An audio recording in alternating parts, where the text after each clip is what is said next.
this is Grooving in G, and today I'm just going to do a quick tutorial in Twisted Wave and show you how I go about cleaning samples of crackles and pops. Now, I know programs like Audacity and Adobe Audition and lots of programs will have pops and cracks removal, but if you want to get really clean results, there is one method you can use in Twisted Wave, a kind of manual method that I've had a lot of success with. So I've got a drum break here, and you'll hear there's just a few pops and cracks as we go through.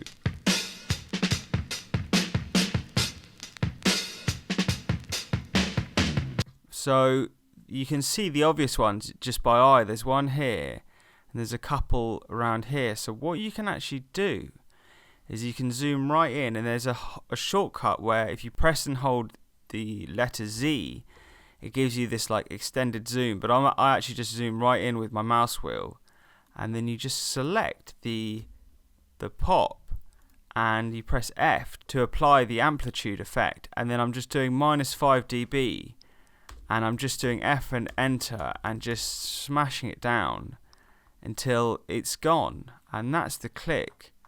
Now gone from that sample. There's another click here, so we can take this one out. So there's another click here I can see. So I'm just being really precise and dialing out these clicks.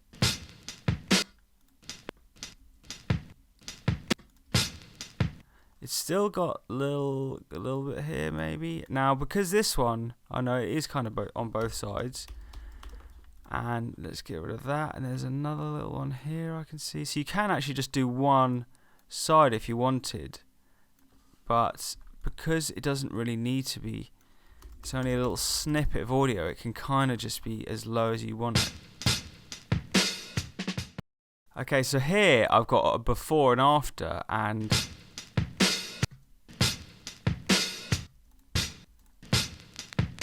can hear all that crackling there?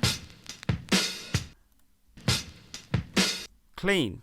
So you can actually just go in, and there's a few more at the start I can see, and because you're just doing this manually and by eye, you're not going to get any problems with any of your little transients or little hi-hat hits, little shuffly hits getting taken out by the algorithms trying to remove the pops and cracks.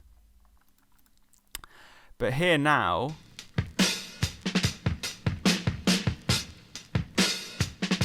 you can definitely hear it very well on this bit, that it's just completely cleaned up all of that annoying vinyl pops, and you're left with the nice vinyl kind of sizzling background hum without the annoying pops. I know they're a character of ripping old vinyl beats and of boom bap music, but I guess this way you get to choose which ones you want to keep in and which ones you don't. Okay, well that's it for me today. Thanks for listening, and lots more Twisted Wave content coming soon.